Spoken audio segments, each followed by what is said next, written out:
What is going on, Clippers fans? Welcome to season 4 of Clips and Dip, the first episode of the new season.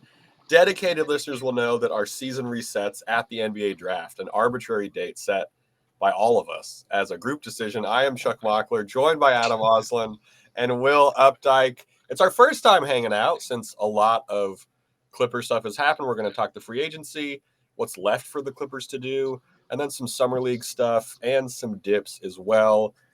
Before we get into it, it's a new season. Adam, Will, how are you guys doing on this kind of sweltering day in Los Angeles? Adam, we'll start with you. I guess I'm not enough of a dedicated listener because I just did not know when the season rolled over. But I'm glad we're starting a new season here. I'm good. Been interesting watching Twitter over the last 48 hours, nonstop refreshing, which is going to be more difficult because my internet's giving me trouble now. So there's probably going to be a big trade coming, but it's good to be back here. New season, fresh start. Clippers coming off a 50-win season. We'll see if they can roll that over into 55-win. There we go. 55 wins. Will, how are you doing today? I'm doing good, man. It's hot as heck, but even hotter are the Clippers right now. Looking good. Oh, there we go. Are you wearing a Silver Lake Barbershop shirt, by the way? I sure am.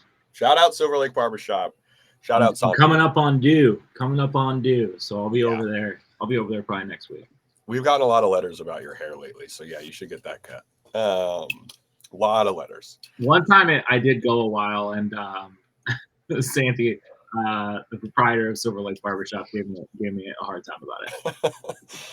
He's a good man. He cuts a good head of hair. All right.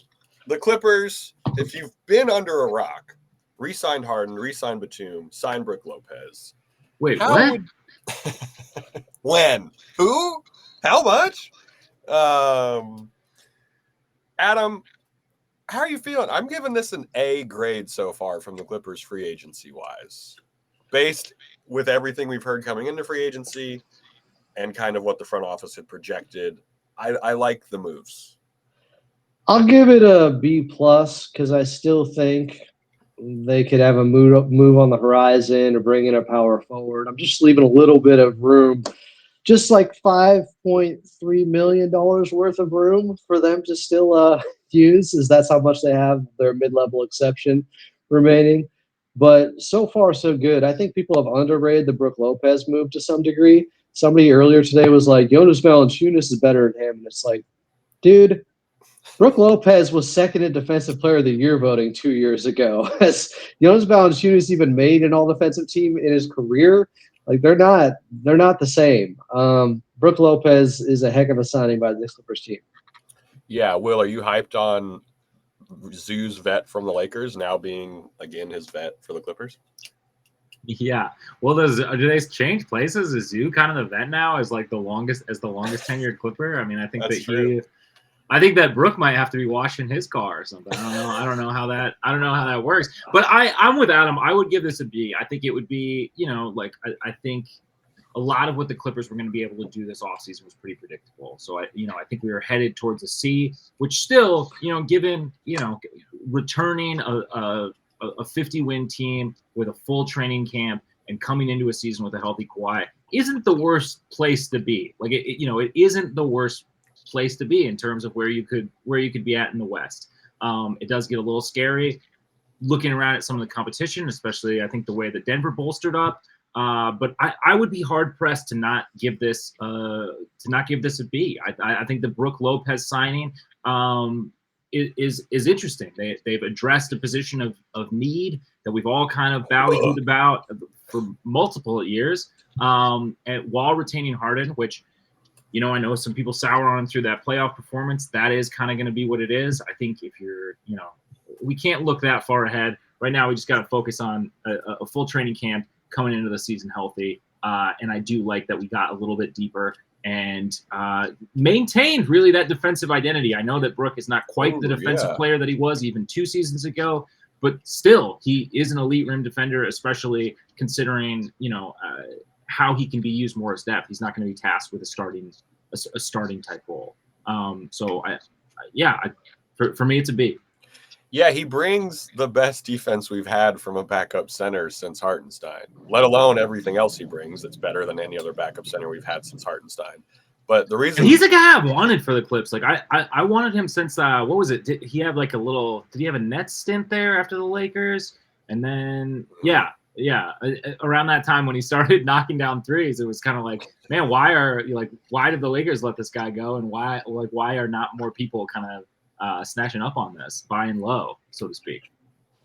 Yeah, it is, and he adds, like, I guess that's a good segue into kind of what do his minutes look like, because the other backup centers were not as good, so we had to do things like play Ben Simmons at the 5, play Nick Batum at the 5 to keep our defensive identity. Lopez is probably going to average more minutes than our previous backup center last year, right? Adam, he's better than they were. How many minutes did they average? Like, they didn't even play some nights, so that's tough. Zoo was at around 32 minutes per game, I think.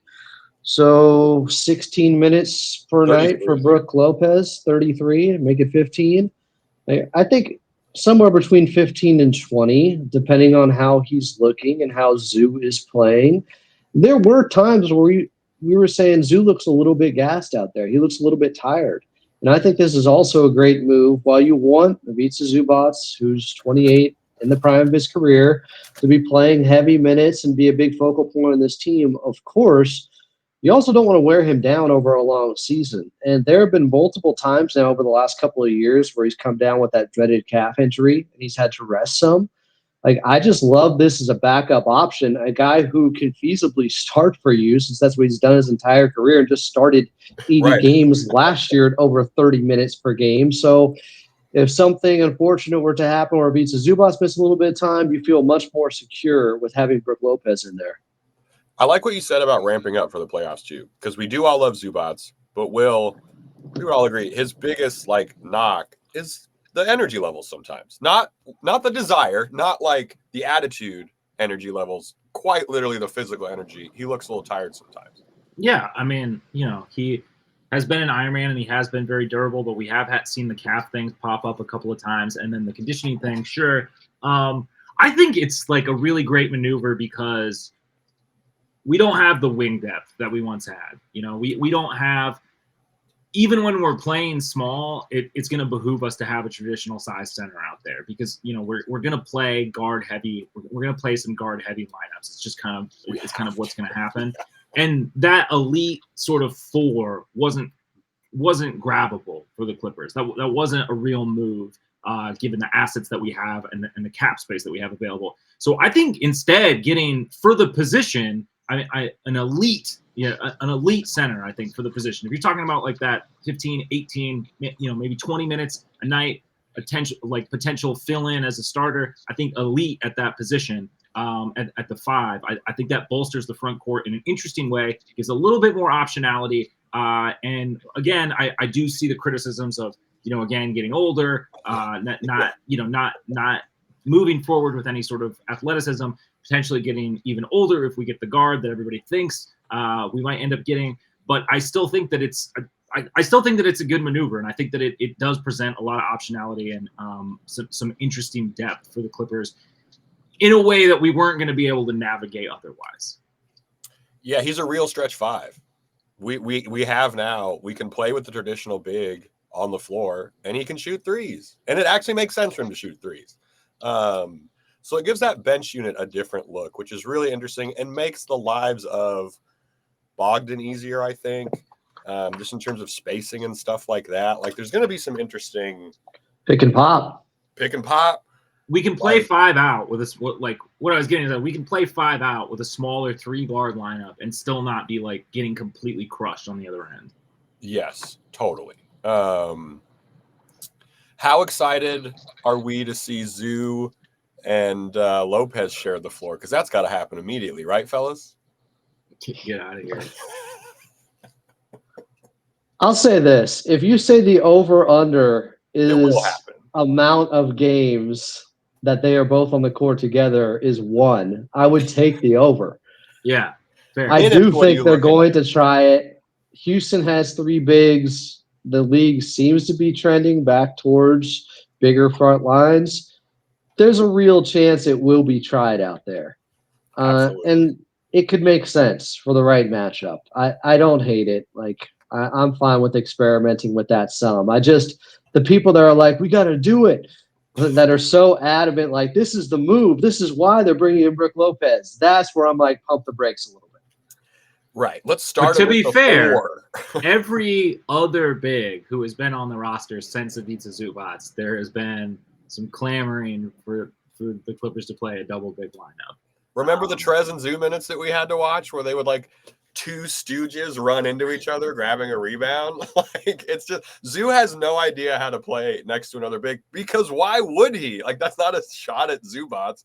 We would also have Zoo and Lopez is the slowest 4-5 combination you can possibly think of in the NBA. It's pretty slow on defense. No disrespect to their at the rim situation, but like, that's a slow team on defense. Yeah, it's definitely the 99th percentile of slow front course.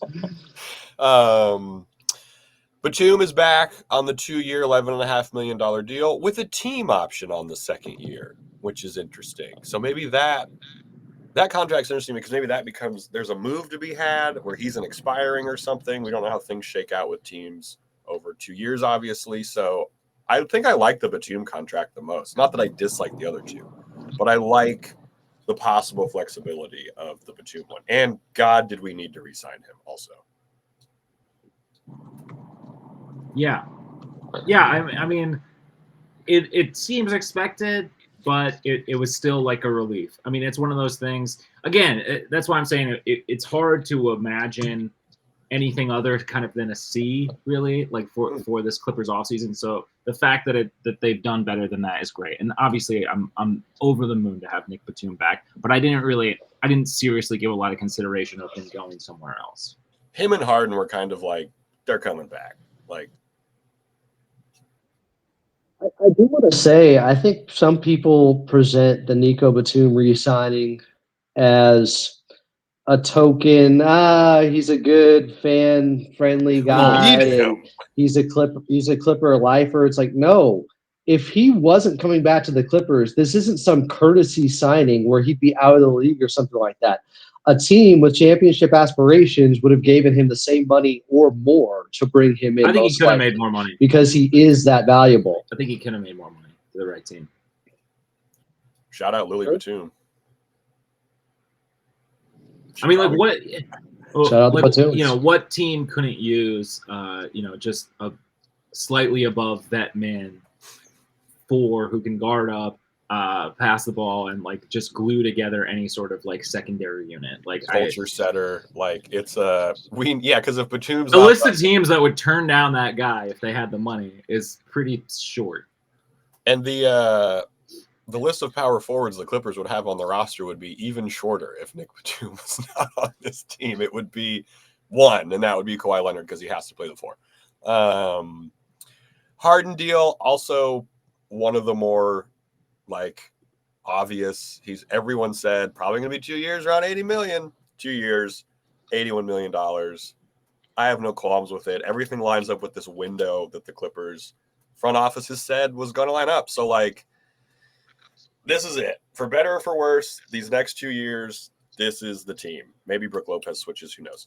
But that's the core of the guys. And that team, as Adam said, could win 55 games. And, it is a new CBA world we're living in where you really should be looking at the percentage of the salary cap that somebody's contract takes up. And I think he's taking up slightly less, even though he's making more of the salary cap this year than he was last year. Good. So that's an important note. I know a lot of people are saying, like, what type of team-friendly deal is this? What do you mean he gave back money? It's like, guys, first of all, what position or where are they pivoting to if they don't have him that is going to make the Clippers as good as they are with James Harden offensively, for at least having a real floor to their offense and knowing how they want to play, and that system is effective. So I'm happy for James Harden and the Clippers getting this done, and it fits within the Kawhi Leonard timeline. It's exactly The what other we thing that you have to consider about the team-friendly thing is the years. The years at his age were very team-friendly, and you could not blame a guy for taking more years, even if it was around the same 40 a year, because you're talking about an extra $40 million, like at least. So I And the second year is partially guaranteed, but we don't know how much Right. it's guaranteed. That's huge. Yeah, that's huge. I mean, it's a very team-friendly deal, and I think if you watch the regular season, there's no better option. And not that I'm disappointed in the option at all. Like it's a great option. Yeah, would you rather have Norm and Harden as your starting backcourt or Chris Dunn and Norm Powell? Because one of those sounds a lot better to me for 82 regular season games. No disrespect to Chris Dunn, but not as good as James Harden.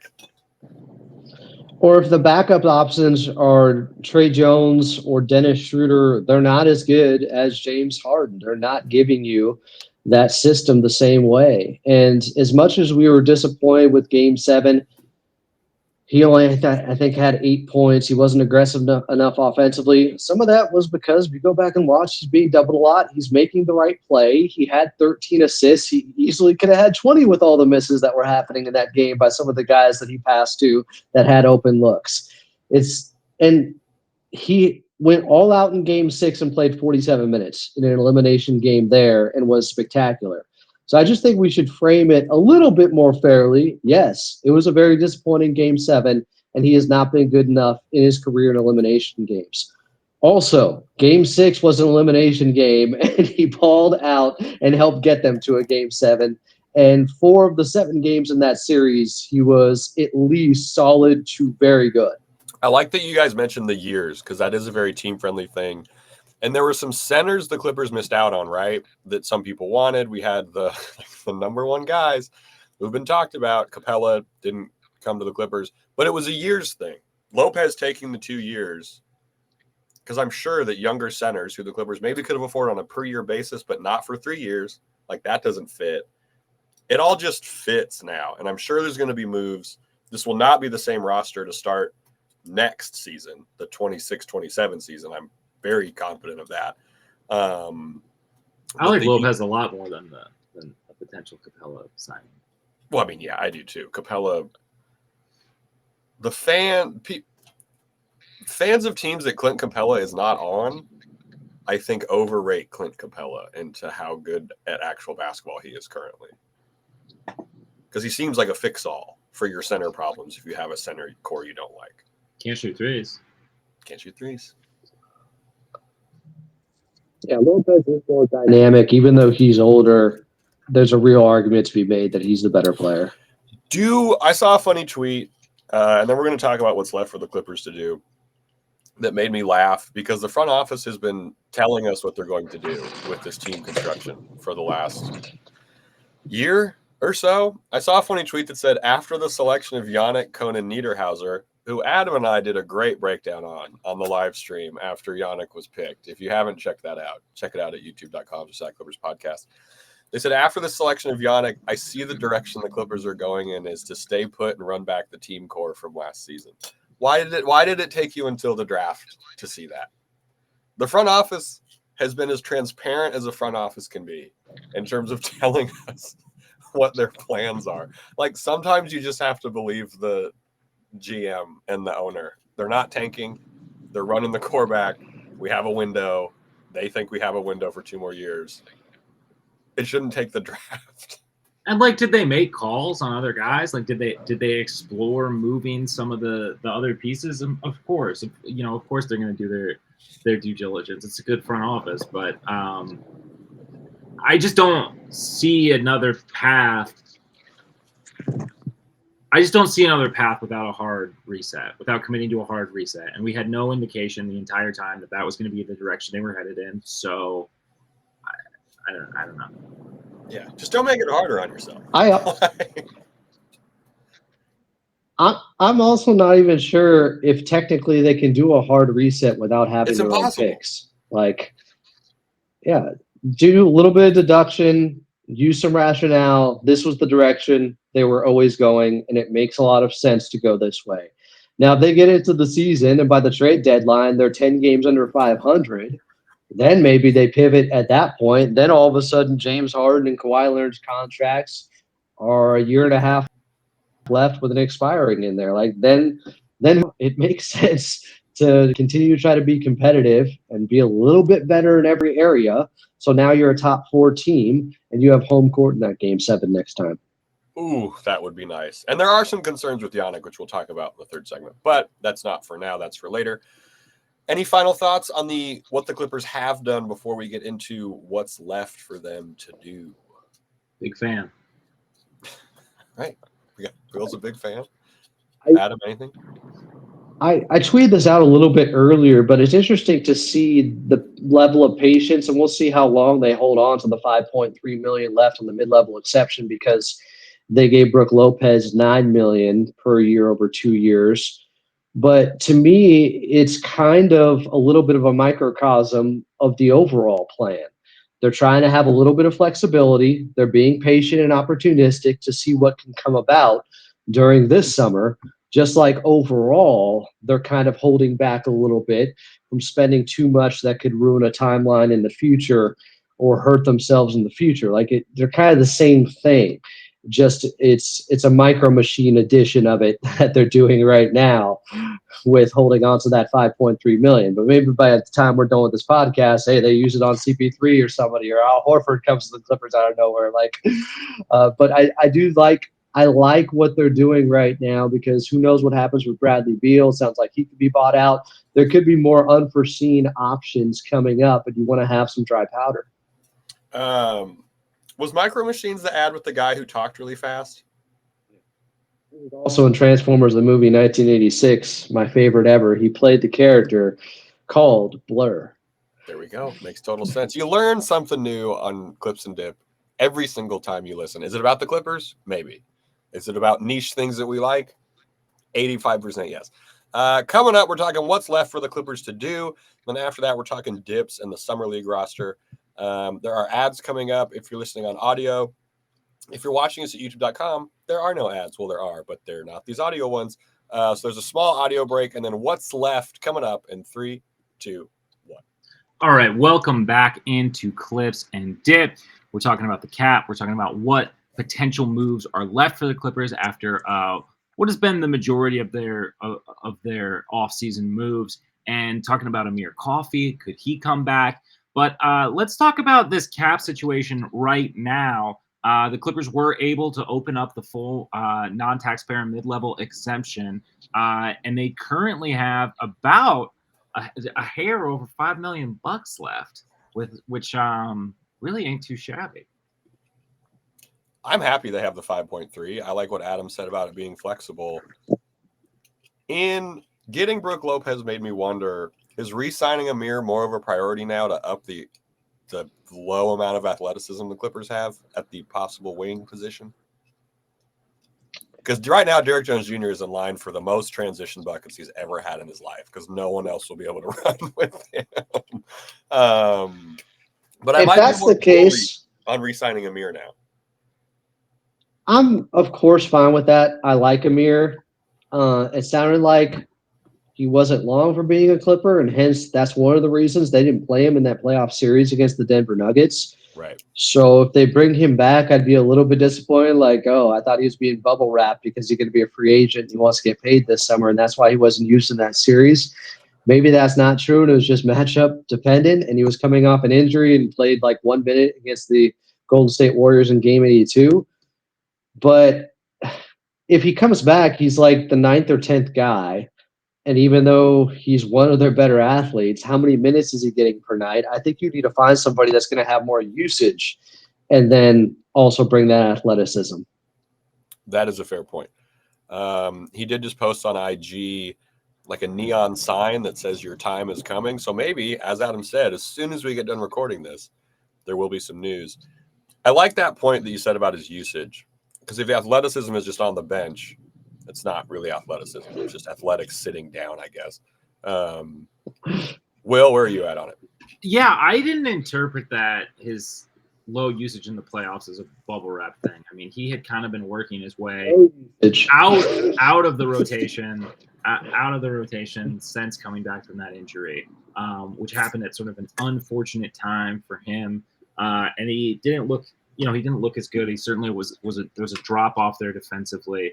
And it's kind of just been, I feel bad because as much as he has developed, it has been sort of a victim of circumstance with sort of a surplus of kind of overlapping talents with what Amir can really provide. So I definitely wouldn't be mad at the re-signing. I would just prefer, if we got somebody who was going to have a little bit more utility. To Adam's point. If he came back on a veteran minimum, he would make less than he made the last couple of years, which we thought was a bargain for Amir. Yeah. Right? I'm pretty sure his last contract was like $2 million a year. I thought it was like 4 years. Oh, or for sorry. 3 years, $4 million a year. I apologize. 3 for 11. So 3.4, 3.6, and the last year was 3.9. Yeah. It would still be less. Yeah. Because the veteran minimum, if you have 10 years in the league, I think is 3.3. If they gave him the 5.3, the rest of the mid-level exception, how would people feel about that?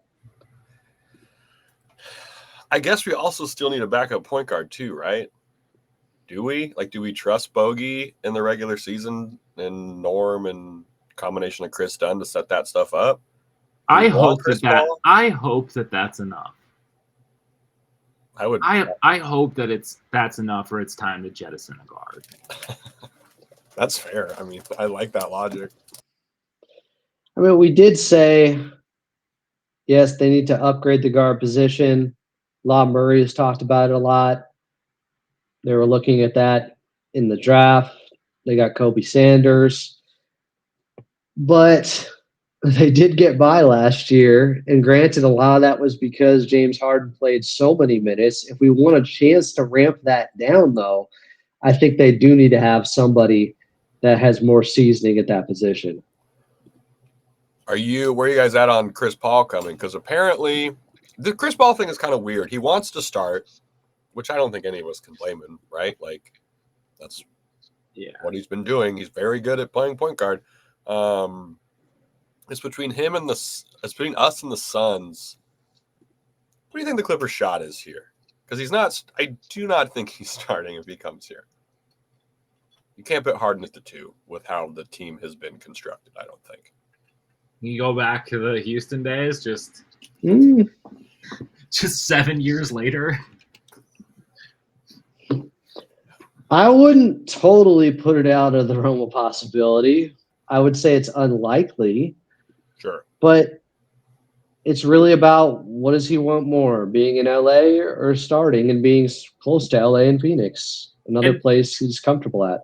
And if it is a start, what is he expecting from, said starting role? Does he just want to be announced with the starters? Because, I think we've seen this team manage rotations in an interesting way, or a way that can be beneficial enough to where maybe you could scheme around that. Maybe you could make that work. I like that. Is he looking for, in terms of usage and production, the role of a starting point guard, talking 30, 32 plus minutes a night, controlling, 20% usage rate or something? That I'm not really seeing. Yeah, he was at 14% usage last year. Yeah. Which makes sense on the team that has Victor Wembanyama on it. Harden, according to Basketball Reference, played shooting guard 53% of his minutes last year, but those are a little... do not trust that at all, because he's bringing the ball, you know what I mean? In my head, shooting guard is not... I think that's I'd look at what's his usage rate is, I would say, is the bigger...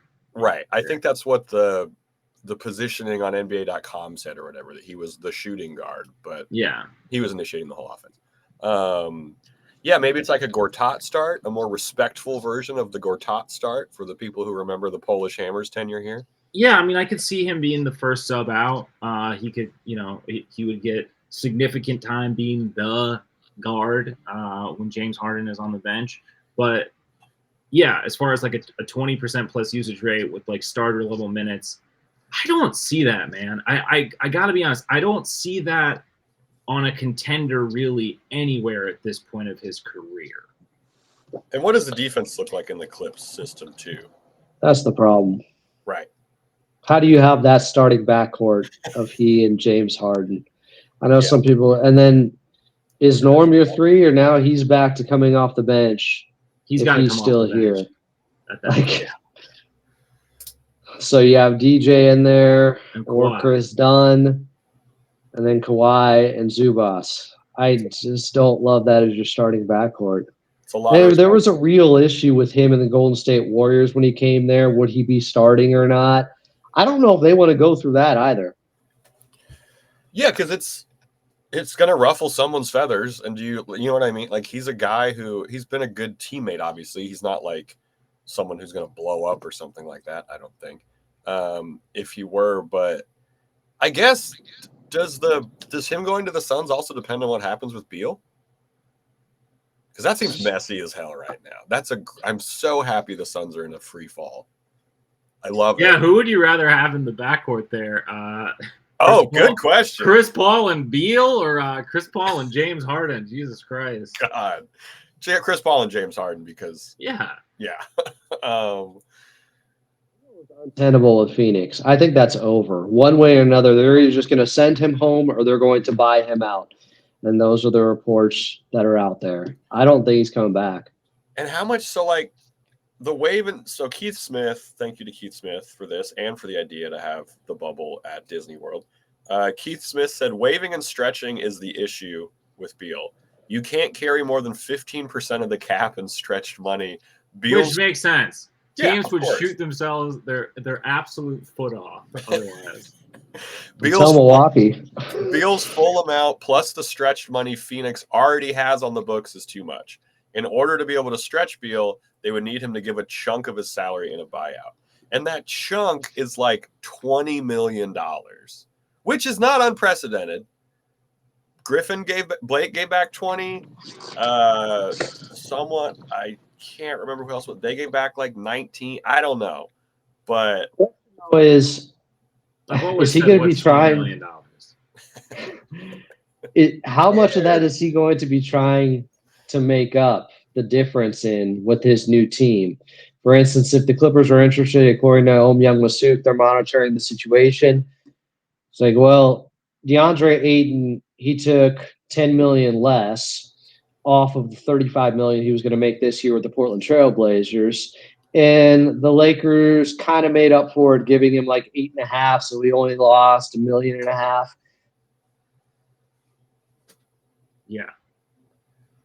Yeah, different scenario though. It's much different than $20 million. Yeah. Also, even if you've been making, it looks like you did. Oh, no. Even if you've been making max money, I still think it would have to be a consideration, a very huge consideration. And does it depend if things are going well with the team or not? You know what I mean? Like, if he's like, I hate it here, but you guys are also not making my life easier, so why would I give you any money? Yeah, I mean, that's the thing, too. I'm not privy enough to what those internal conflicts were like. Like, I don't think that it was necessarily as bad as some reports have suggested, but a team with that much talent underperforming that harshly, and just the sort of tumultuous situation that we understand Phoenix to be as a franchise in general, you gotta assume that it's not like it's certainly not a place you're taking a pay cut to want to be. Yes. Yeah, I don't think, I mean, the report that there was fist fights, like that's crazy. No, that seems overblown to me. But the vibes cannot be good. Hot take, any locker room where you're losing a lot is not a fun locker room. Maybe if you're like a young team. In high school it is, but yeah. Maybe if you're like a young team or something like that. But if you're a team that has, made a finals within the last half decade, you have one of the largest payrolls in the game, a bunch of vets, and you're losing a lot. That is just it's not a good recipe for a great locker room. I think the other consideration too is going to have to be like, what does Devin Booker want? Because if Devin Booker wants Man, Bradley he's Beal chilling. gone, they're gonna do, they're gonna do. I mean, at that rate, wouldn't you almost just like take a loss on a trade, like on a trade? Yeah. You know what I mean? Like, I don't think you can't attach an asset, but you take back slightly more money if you can cut. You know what I mean? If you can trim here and cut there, and so you're lowering your overall. If in the aggregate you can lower your overall sort of cap burden more than that 15%, but at the same time get Beal gone. If that's what Booker wants, I mean that's what you're going to do. Yeah. You can't risk losing another. You can't risk losing. Well, they another just signed him. I mean, they signed him a cheerleader. Devin Booker's chilling in Phoenix. He does not care. I think he has enough money. I don't know that that's true though. Yeah, that's fair. And if we know anything about like these long-term contracts, it's movable. To a certain extent, yes. Like the team has the control, but at the same time, like not really, man. Like a superstar with 4 years left on their deal can still, I mean, depending on the level of play they're at, can kind of move mountains. If the demand is loud enough. So I think what this. Sorry, we got off on a tangent there. We're talking about Devin Booker. What the hell kind of podcast is this? So I think just to bring it around, I think the Clippers probably stand pat and keep that 5.3, like Adam said. I don't know. The most likely scenario is Chris Paul, obviously, coming to the Clippers first, compared to the Bradley Beal scenario. I would prefer Chris Paul to Bradley Beal because we have much. I mean, Beal is a good shooter, though. It's weird. I guess if it's between the two, I hope it's Chris Paul. But I also think more often than not, it's going to be neither. Yeah. Which is not a terrible thing. Nostalgia-wise, sure. Big loss. Although if Beal did get cut, like what better revenge would there be than playing against a rival, a conference rival, even if it's not in the role I'm sure that you prefer. That is he would be motivated, you would think. Yeah. The most hilarious outcome is he somehow ends up back in Washington.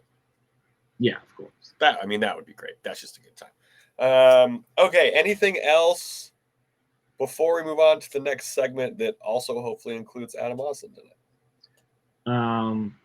No, I think I guess the one other thing is if you maintain a roster spot and you have $5.3 million to play with, can you get involved as like a third team in some sort of other trade where you take on where you're able to take on a little bit of money and maybe you can milk an asset out of it, even if it's a second round pick or something like that. You know what I mean?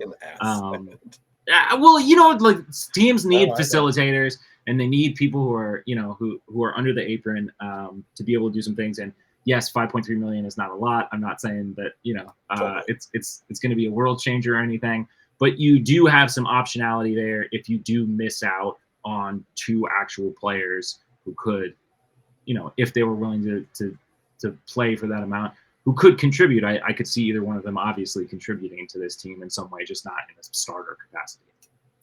Maybe we get in on that supposed 7-team trade that's going to go down with the Rock, which also, can I say, I am 35 years old. I'm too old for a 7-team trade. I don't. So someone is going to have to put together a Spark Notes for me. I need a Spark Notes of it. I need an infographic of it. I don't care. Give me 7 individual trades. Love that. 7-team trade. I'm too old for it. Oh my God, Adam's driving. He's driving to execute this. Risk of having an all-time Joe Pesci-like rant in Lethal Weapon right now on technology. Like, I am so annoyed and so upset. Everybody's fucking me over. Come on, T-Mobile. Help me out here. T-Mobile, help our guy out. Coming up, we're talking the Clippers Summer League roster and our dips, which I have a feeling, I don't know if the dips made it to Adam's car, but that's perfectly okay. Technology has been his enemy today, and he doesn't deserve that trouble, and I don't think he should be burdened with this. If you're listening to us, it's going to be a quick audio break. YouTube, there's no audio break, so we're talking the Summer League roster and dips coming up in 3, 2, 1. All right, we're back in. Clips and Dips, segment 3. I'm intro on this one too. Anyways, let's talk to me about Summer League, Charles. How excited are you about this roster? Who is going to be the MVP? Wow. What are you feeling? Where are you at? So it starts July 11th, and we're going to talk about the ticket prices after we run through this roster because I have a mere week from tomorrow. I have a bone to pick with whoever's setting these prices. So the Clippers Summer League roster is Kobe Brown, Jordan Miller, Cam Christie, Yannick Niederhauser. You got Kobe Sanders, Trenton Flowers, Patrick Baldwin Jr., Telfort, Pulakaitis, Xavier Simpson, Isaiah Brockington, and Juwan Gary. Let's start with those first two names. Kobe Brown and Jordan Miller should absolutely dominate Summer League, and I'm a little curious as to why they're on this roster. And that's a compliment to them. Yeah. I think it's a compliment, but why are they on? They should. What's the record for most Summer Leagues? I don't know. Adam, we're talking the Summer League roster. Kobe Brown and Jordan Miller. Good sign they're on the roster. Oh, Adam's gone again. I'll answer for him. Terrible. Hate both players. Adam, why would you say that? No. Is it odd they're on the Summer League roster? Not really. Like that, they're looking for a spot like anybody else. I think it's fine. But they're too good. Adam, are Jordan Miller and Kobe Brown too good for Summer League? Summer League. Yes. I predicted they would not be on the roster. I predict they won't play as much as some of the other guys. I predict if they're doing this. That's not what you said earlier. He's just, Will answered the question for you, and you said that they're going to win MVP and dominate. If they do play heavy minutes, then they should win Summer League because they made the playoffs last year and almost won it with them. Third-year players who are 25 do not typically. Yeah, I thought that you might cap out. That's why I was wondering how long you can play, because I don't know if there's any sort of cap on the amount of years you can play Summer League, especially if you are an NBA. If you are appearing in NBA games. I mean, not that they've got a lot, but. Well, remember that year? Was it the Jazz who assembled the oldest Summer League roster? Like Michael Beasley was on it. Yeah. I'm going to type real quick to find it because I know that annoys people. So I'm going to mute, but that was insane. So I think it's unlimited, right? I think it is. I had always thought, I guess just because you don't usually see it, but generally, I feel like after 1 or 2 years in the league, you don't usually see these guys in Summer League. It's different, obviously, depending on the caliber of player and how much you do play. It was the Trailblazers. Sorry. Oh, yeah. It was the 2021 Trailblazers because this was after Beasley got waived by the Clippers. That was insane. Shout out to the Trailblazers for kind of just making a mockery of Summer League that one year. Okay, so those two guys theoretically dominate. It's a mockery. Why would you have Michael Beasley on your Summer League team? That should be investigated for gambling. Cam Christie. I think in terms of you take away Jordan Miller and Kobe Brown, Cam Christie, I think, is who I'm most looking forward to seeing some development from. Wow, not Pulakaitis. I already know that Pulakaitis doesn't really need to develop. So I'm actually fine with that. Fully baked prospect. Fully baked, baby. That Euro is ready to go, man.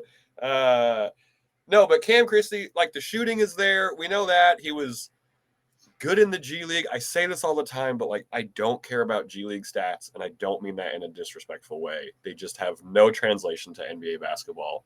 Not that we've seen at all. So far. At least for the Clippers. Yeah. I want Cam Christie to be larger because he's part of this class of Clippers draftees who. You think he can get wider? I don't know. He's part of this draft of Clippers players who just way too little for the position they kind of want to play. Need to get fatter. Got to get fatter. Got to tack on some mass. Got to eat some of these chips that we talk about on the pot. Cam Christie should be fun to watch. Yannick Niederhauser. Adam, you came in at the perfect time because we're talking Yannick. NBA ready prospect. Not NBA ready. I think people should watch the pick and roll defense. Adam, haggle, no haggle. That's what people should be watching for Yannick if that gets better. I think you're spot on. Instinctually, he has to show improvements there. Seemed like he was the second half of the season in Penn State where the top was. So and just to say Yannick, Conan, Niedenhauser, Yannick. He's also going with Conan on the jersey. He's not going with Niederhauser, which I thought was surprising. Maybe is Niederhauser? Are you in threat of having to do the horseshoe with that many letters? You get to do the horseshoe with that many letters, dude. That Shea jersey with the horseshoe is so tight. It's great. Yeah, I agree. I would do it just with Mockler, so it would look really shitty space. It's a very wide kerning. Very wide kerning. Okay, I'm going to ask Adam about Cam Christie, but I think he still might be frozen, so we're going to move on and wait for him to come back. Patrick Baldwin Jr. is a guy I'm interested in. Law Murray had a good break. PBJ. Law had a good tweet. He said it's a big summer for him. 6'9", 231 with a 7'2" wingspan, late first-round pick, only 22. Athletic testing was a mess at his combine. Definitely skilled. What does that mean? Just not. It was the opposite of Yannick, because Yannick's athletic stuff at the combine, everyone was like, "Holy shit!" And with Patrick Baldwin, it seems like people were like, "Ugh, you can only jump that high. You can only do the 3-cone drill that fast." The opposite of me. If I were a prospect, maybe he was sleepy. If I were a prospect, I would be so good at the combine, and cost the GM their job for sure. Any sport. This guy nailed the test, but he's so good at the test, but like it's kind of bad. But I'd be bringing pizzas. I'd be a good rook. We just got confirmation from Adam that he is giving up. Not his fault at all. Technology can be a B. We wish him well. I also maybe this is just a huge ruse because he didn't bring a dip. Do we think that? No, probably not. Adam's a good man. I hope Patrick Baldwin Jr. is number 2 on my list of players who I'm excited to hope. There we go. Who I'm excited to see hopefully develop. Yannick is 3 just because he's a rookie, so I'm not really expecting much. But if Patrick Baldwin Jr. could be good in the sense of summer league, not because Lawrence Frank talked about, he alluded to the young guys playing more. Adam is assured us it's going to work. I'm going to take my words back. My internet looks to be back at home. Everything sounds fine now. I reset the router twice. I drove around the neighborhood. Fucking T-Mobile and AT&T doing this to me at the same time is unbelievable. Dude. I'm so sorry, guys. I felt like I ruined the fucking show. God. You didn't ruin the show. You're in the crosshairs of the cellular mob. But you got to give us your summer league thoughts. Who are you most excited for? You could finish your thought on Brown and Miller returning. We haven't even talked about Pulakaitis yet. The real Greek freak. We called that one. We called that happening on this show. Thanks to Chuck's extensive draft research. Chuck, you did bring him up. And didn't we say that wasn't even on my radar? He wasn't even on my top 50. Didn't we think he was going to get drafted earlier? Like there was no way we'd be able to get him. He goes undrafted. It's fate. Yeah. It's fate. No, it happened. It worked out. I think aside from Kobe Brown and Jordan Miller, Patrick Baldwin Jr., Cam Christie, and Trenton Flowers. Those are the 3 guys, of course, I'm watching most. Trenton Flowers is back. And with his athleticism, he's one of those guys that could have one of those all-time Summer League highlights. I remember a couple of years ago, Moussa Diabate dropped a huge dunk in Summer League. And we were all freaking out about it. He could have one of those. Cam Christie, his three-point shooting, while he got him up in G League, he didn't get him in very often compared to how good and how beautiful his shot form is. That has to be better. And Patrick Baldwin Jr., his shooting looked pretty good in very limited time at the NBA level. Remember that game he came in and just immediately knocked him down? It was like, whoa, that looks different there. And he was a high draft pick, I think by Golden State a couple of years ago. So Clippers are betting on that talent there. those three guys I'm looking at very closely. Yeah, Patrick PBJ, as Will has Mm-hmm. geniusly nicknamed him. He hit 5 threes versus the Nets in that December game. Very funny.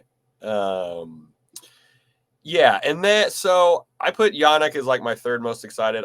Trenton Flowers is interesting too, just from an athleticism level.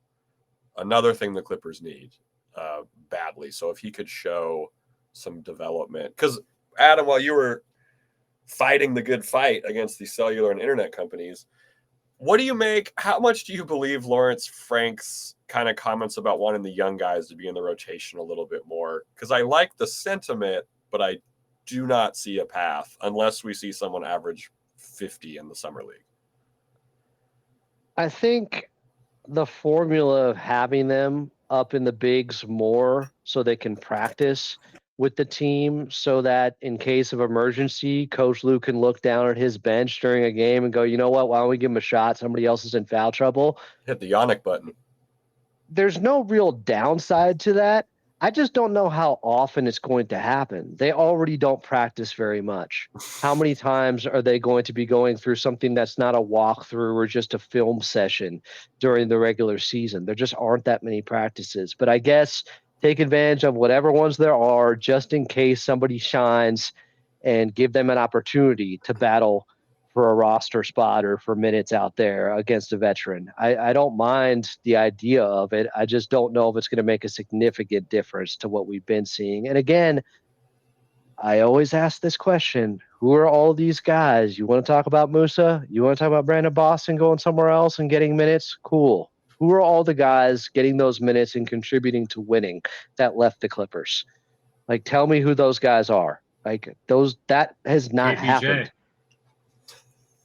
Okay, well, they didn't draft him, and he's been around for a bit. And I don't think that was like a draft casualty like we're talking about with the Clippers and their process of not having young guys rated much. But I think that we don't know if it's lack of development, if the error is with the way coaches view guys, or if it's about they just don't have that high of a ceiling. And most of these guys are drafted later in the draft, and typically they don't make it. And that's all that's happening right now. Will be interesting to see.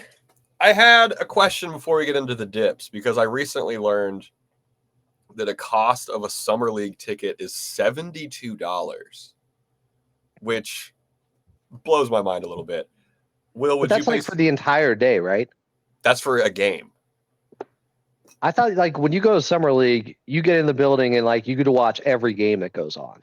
Let me look it up. That seems reasonable. $72 for the day seems reasonable. For a single game of summer league basketball, that is not something I would pay that. Let me find the source. I mean, that's crazy. That's more than cheap seats at any arena during the regular season. I could not agree more. But I saw this tweet. It was from. Hold on.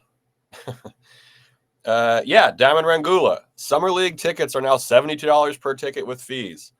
And then someone said per game. Oh, I guess it's daily charge. That's exactly what I meant. Yeah. Yeah, so you're fine. I take it back. Would you pay $72 to watch this game and 2 other games? Sure. If I'm already in Vegas. Yeah, you're not planning the trip. You're already there. You're walking down the street. You went, oh shit, summer league. Yeah, who's paying for my hotel in this situation? Balmer. Okay, yeah, for sure. I could save him the $72. I get it. It's a big deal. I'm excited. I'm quasi excited for summer league. I really, if Kobe Brown and Jordan Miller play, they better not look bad. They better look like the best guys on the court. Like, look, this isn't a team that's going to have, to your point, Chuck, a lot of minutes for developing these young guys. But if somebody pops, it's certainly not out of the question. So it's exciting. Games start on July 11th. We'll have a more in-depth preview of that next week. All right. Now we got dip talk. Did either of y'all bring a dip? Okay, so I have a confession. I had to eat my dip before Hey, dog ate my homework. I ate my dip. I get it, man. Before the show, because I'm gonna go work out directly after this. Didn't want to have a full tummy. Sure. No, I believe you, man. But what dip did you eat, Adam? I don't know if you've heard, but Will already ate his dip before the show.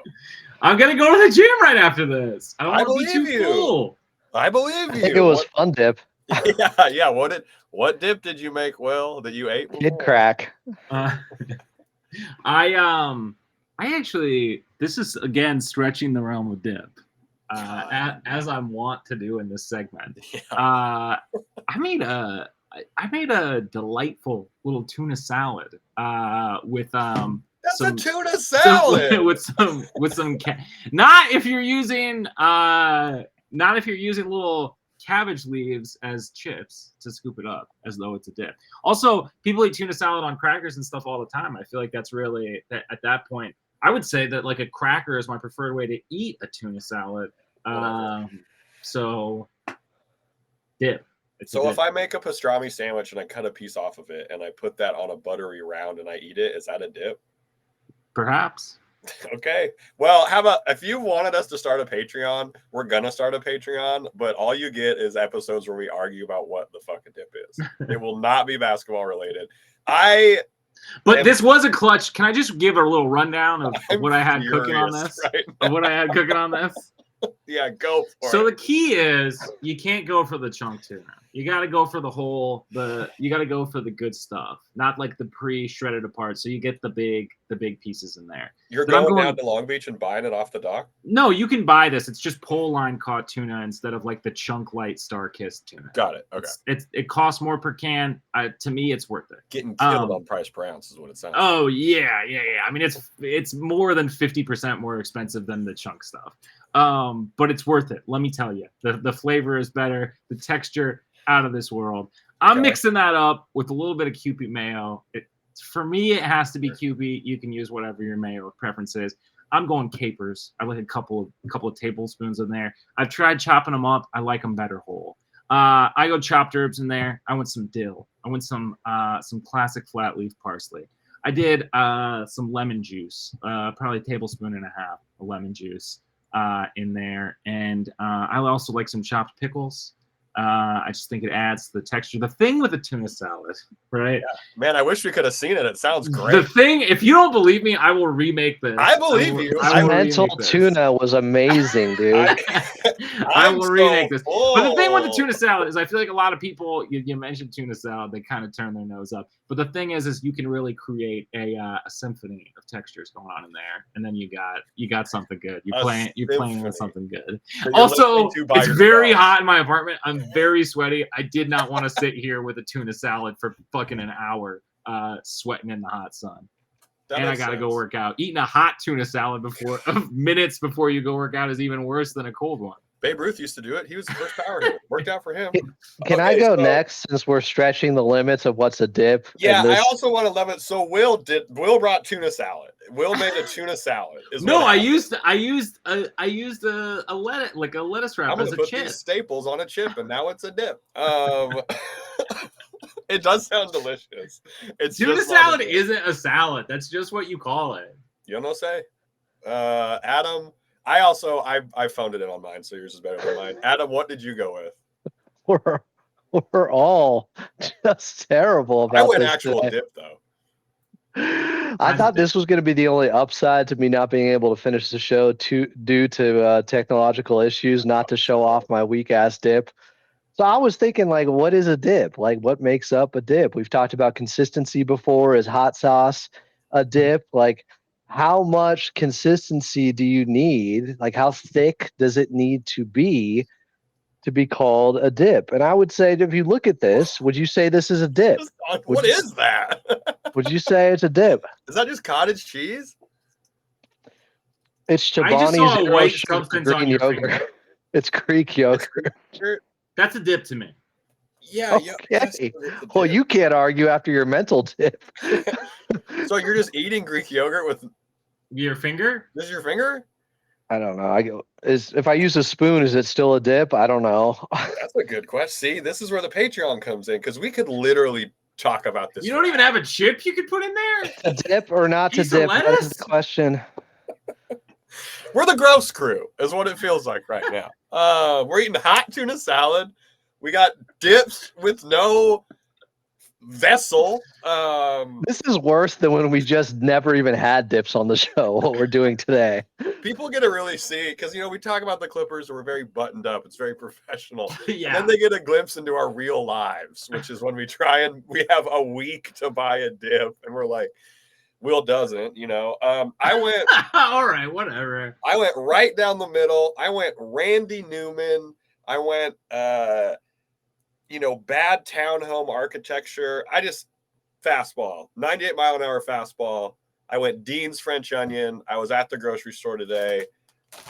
Nothing crazy. As middle of the road as you can get. As we've done this show, Dean's has gone down in my pantheon of dips. Not because it's not good. It's very good. You've also done this on this show before. Absolutely. We're very busy on this show. I'm getting the low effort thing. It is low effort. It's absolutely low effort. But I would bring this to a barbecue, and it was pretty good. Will, would you bring yours to a barbecue? We didn't even talk about that. Say an imaginary barbecue. Would you take your sausage? Yeah, 1,000%. But again, it'd have to be consumed kind of early. You don't want it sitting out there sweating. Yeah, that no one's gonna argue there. Adam, would you bring your finger yogurt to the barbecue? You have to feed it to people on the chip that you ate it with. I think I know what dip would do good. You know those what are the green bars? There's like an apple granola bar, but it's like a stick. It's like those granola bars that are like caramel apple suckers. No, they're supposed to be healthy granola bars, but I would dip that. I would use that as the dip for my Chobani Greek yogurt dip. I think that works. That's like the vessel. Yeah, like that's the chip for a yogurt dip. You don't want to use bar. What I'm about to screen share as your vessel. Nature Valley bar. A Nature Valley bar dipped into Greek yogurt. It's granola. Nature Valley's like the super crunchy, crusty one. Yeah, that's the one that's like. Nah. Awesome. Adam made a prank dip to cover everyone in crumbs. What was the old Carl's Jr. slogan? If it doesn't get all over the place, it doesn't belong in your face, man. God, Carl's Jr. They are wild over there with the ads. All right. Do we have any other final? Let us know what you think of the dips in the comments. We're going to put out a 6-hour Patreon episode later where we argue about what is a dip, what is not a dip. It should be a good time. I think that about wraps things up. Somehow this was on the rails and off the rails at the same time at the end, which is what we go for here at Clips and Dip. A third rail podcast. A third rail podcast. Grip the third rail. Adam, thank you for bringing a dip while also dealing with internet issues. I sabotaged the show. That's what it felt like. I was so upset. The things I said in the car, the swear words that came out of my mouth. You were like, what's his name in Christmas Story? Yes, Chevy Chase. He is not in Christmas Story. I didn't say fudge either. I thought that you meant Christmas Vacation and the rant that he goes on when he. Oh yeah, my bad. Which no, I wanted to shove a Red Ryder gun in my mouth. That's a lot of BBs, man. Use that as my dip. I got a dip for you. Oh man! All right, we are once again off the rails. We are going to be back next week for y'all with a heavier summer league preview. We're going to be doing a live if we sign a point guard or anybody. Will, where can people leave their thoughts on our dip selections, if the dips exist or not? Yeah. Let us know your thoughts over on youtube.com. That's at Clippers Podcast. You can also listen to us wherever you get your podcasts. If you happen to listen over on Apple Podcasts, Spotify, go ahead, leave a little rating and review. But however you listen, however you watch, we appreciate you. We very much do. And Adam, one final positive thing for these fans as we head into what is hopefully a safe 4th of July weekend.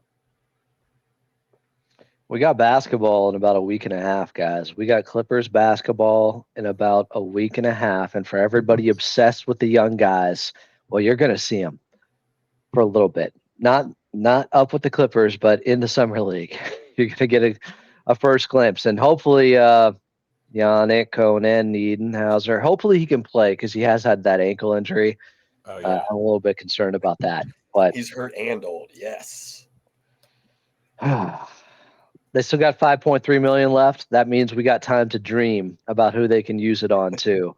The possibilities are endless, guys. This Hell is yeah. not over. Our summer is not over. The Lakers, it looks to be about over for them. They got Jackson Hayes back. Like, hey, good luck with that rotation. We'll see if they trade LeBron.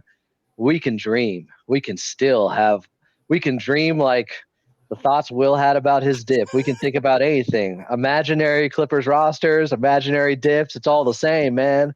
It's all the same. We're just on a big spinning rock, dude. All right. Thank y'all so much. Eat more Greek yogurt off your fingers, listeners.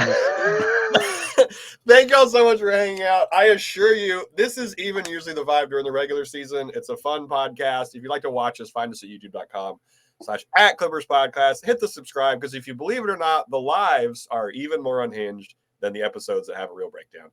We appreciate y'all. As always, let's go Clips.